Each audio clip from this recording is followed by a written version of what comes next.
Really embarrassed by the lack of listening skills that the men in my last post possess. A bunch of comments of them calling me an FNBITCH and other disrespectful comments. But I digress. I really don't care about that. I'm a bitch. I'm proud. I am not against 50-50. My thing is, if we're gonna go 50-50 financially, then we gotta go 50-50 on everything else. We gotta go 50-50 on household chores. We gotta go 50-50 on the kids. We gotta go 50-50 on the mental load. Men in the comments talking about, oh, the mental load is made up and doesn't exist, is literally telling me that your wife or your girlfriend is carrying 100% of the mental load. Listening is really not. The mental. Okay. All right. Somebody explain to me what the mental load is.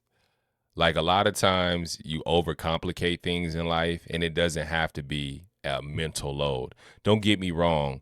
Being a parent, whether you're a mother or a father, is a lot to bear. There's a lot of mental burden that comes with the responsibility of being a father or a mother. Now, that I get that, but in the context that she's breaking it down, like they're saying the mental load that the mother carries is not just the mother. And if you're in a situation where you're the only one financially contributing, and I guess both to the kids or whatever, then that could be problematic for you. I guess it could be, but you put yourself in that situation. Like you chose who you wanted to be with as a partner and who you wanted to lead your household, or you're leading your household, or maybe that could be the problem, whichever way it is. And I think it's not realistic to think that, especially in these times, that you could either man or women just have one single provider that takes care of the household and 100% of the bills. It's not likely that the average person can do that. So not everybody can have that dynamic in a relationship.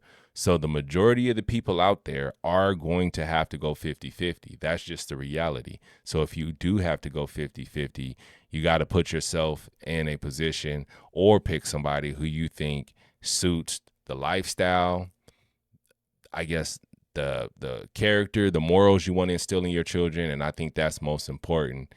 And she said they're going at her because some of the things that she probably mentioned as a mental load is probably why they were attacking her. So it's like, I get it. For me, that's not my situation, and it's not 50-50. I pay majority of the bills. Does she contribute financially? Absolutely. Does she take majority of the load for the child? Yes. She'll be at home during the days, and then she might work after 5, nights or weekends. And guess what? I'm taking care of him when he's not with her. And like I said, I try to spend as much time with my son and contribute. I change diapers. I'm a very involved father. So it's like, again, it's who you choose. So I don't get it. We equally carry, like there's things that are a mental burden to her, and there's things that are to me, and we both acknowledge what our issues and what our shortcomings are, and making sure we're communicating. So it's just like this stigma of men just come to work, go home, and don't do anything and party and have fun, and while the wife's taking care, is ridiculous. Most of the men I know in my life that are fathers are good fathers. They're very involved in their children's life. So when I hear this, I feel like it's just hearsay, like, again, and like don't get me wrong, I'm not just saying like there's every father's out there taking care of business. It's like the dude you chose, you knew he was a deadbeat. He probably had baby mamas. He probably showed lack of responsibility or commitment in his life, but then you chose to keep pursuing him. And now you're in a position where you got a deadbeat. And that's why I don't accept.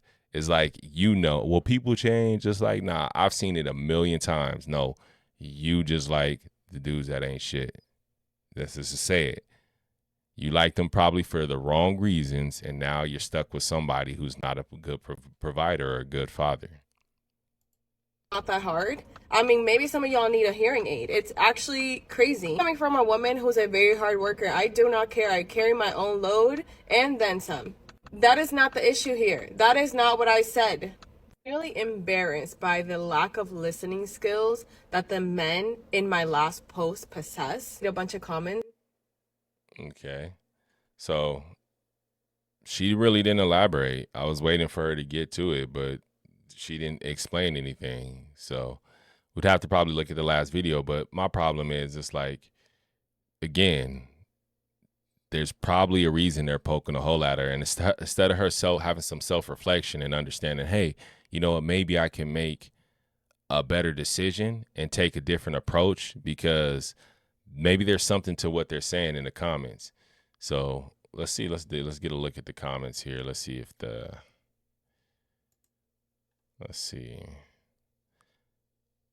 It says the simple fact that there's men in the comments who think that mental load doesn't exist is one example of why I will never go 50-50 financially with one. See, my problem is the way you're explaining mental load is like, if you're creating problems and issues that don't exist, like you're mad because he didn't load the dishwasher properly, or he doesn't know exactly what medication the kid has to take that day, and you're saying that's your mental load, and you're pissed off about that.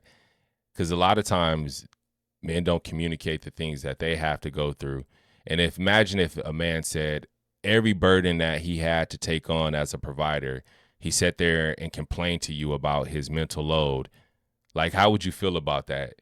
Like, he held you accountable and like, what are you doing to take on this mental load? It's like, nah, come in with a healthy mind. Come in a relationship healed and healthy. It's like, that's what matters to me. It says, I don't need a roommate. It's not a roommate if you're procreating together and you guys are doing the, you know what. The mental load is not a thing. Let's see some of these replies here. It says, have you tried Googling it? Does that Google makes it real? You unnecessarily put yourself here. You unnecessarily put yourself is a fascinating way of saying you think household and child care planning just magically happens.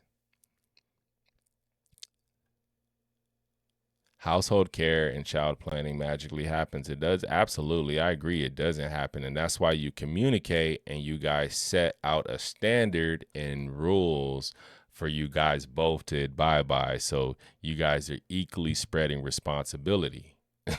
That's what it sounds like to me. It sounds like a bunch of adults crying that they have poor communication skills in their relationship. It's like, dude, if these are issues, then you talk about them, you do something about them so you guys could progress and move on to tackle things that are more important and conducive to you guys having and building a beautiful life for the children you may or may not have or you're planning to have. So it's just like, I don't know. That confuses me. This is crazy. Unless you're rich or your partner rich, I'm telling you right now, you're going to be in a 50-50 marriage. 50-50, yeah, you're going to be doing it. And that don't mean you're going to be paying half of the rent. He's going to be paying half of the rent. You pay for half of the groceries. He pay for half of the light bill. No, that means, like, for instance, my house, okay, my husband pays for every single bill except for my car note. He even paid my phone bill, my car insurance, all of that he pays for. But I pay for groceries. I handle my son's stuff that he needs. That don't mean that my husband don't pay for nothing for our son, because he definitely does. But when it comes to the bulk of the stuff, yeah, that's me. When it comes to us wanting to go out to eat, us wanting to have, like, go to the club, all that other stuff, I pay for it. But when we travel, my husband will pay for the flights and I will cover the hotels. See, and this is exactly what I'm saying. She comes in here, for one, with a sensible mentality, and she understands the reality of her situation. Most people aren't going to be rich. You're probably going to have to settle in a situation where it sounds like they got a system that works for them. They're going 50-50, but they split it up however it works, and they're able to still function and have hopefully a healthy lifestyle and a family with what they set in place. And it's just like, I think social media has cooked people's brains so much that they think that this picture of a lifestyle, the man makes $1 million and he's coming home and the wife's a stay-at-home mom and blah, blah, blah, blah, blah. That's not everybody's situation. So what she's saying is what most people are going to experience in a relationship. So again, I think a lot of times we have to humble ourselves and bring ourselves back to reality and realize that, yeah, you could set your expectations higher, your standards high, but you also have to be realistic about your standards and expectations, especially if you're not getting the results you want. That, it starts to become insanity at some point. So everything else, when you are with a rich man, you don't have to pay for shit. But when you're with a working class man and you are a working class female, you're going to have to pay for something. Stop believing social media, because the longer you keep believing that bullshit, you're going to be alone for the rest of your life. You're going to be alone, baby. Get your money up then. Get rich. That's what you want. Yep. Shout outs to this sister. She's spitting the real game, letting y'all know, man. It's look, you could keep doing this and be lonely and single the rest of your life, or you can hunker down with the man that you have common things in common with. You have the same principles, moral compass. You guys maybe same goals. You're headed on the same trajectory. And even if, like I said, you're not where you want to be financially, if you guys have love and consistency and you're willing to work and build something, it can be something beautiful. So it's like, stop making love at all financial. Like, it's not all about financial gain. Don't get me wrong. One of the most important parts of a relationship is being financially secure. Divorce, I'd say majority of divorces are from finances. A lot of people can make it through infidelity, but financial hardship is one of the things that could break relationships. So I think, yes, y'all should work towards a more secure financial future, but I don't think your whole entire relationship should be predicated on finances. You let me know what you think. Should you go 50-50? Would you go 50-50? Is it reasonable to go 50-50? Are we in a place in time where that's no longer becoming a standard or realistic? I definitely don't want anybody instilling, morals or character into my child. So I'm going to continue to work hard enough to where we could be the ones that are educating them. But let me know what you think in the comments again. Appreciate you tapping in. Catch y'all on the later one. Peace.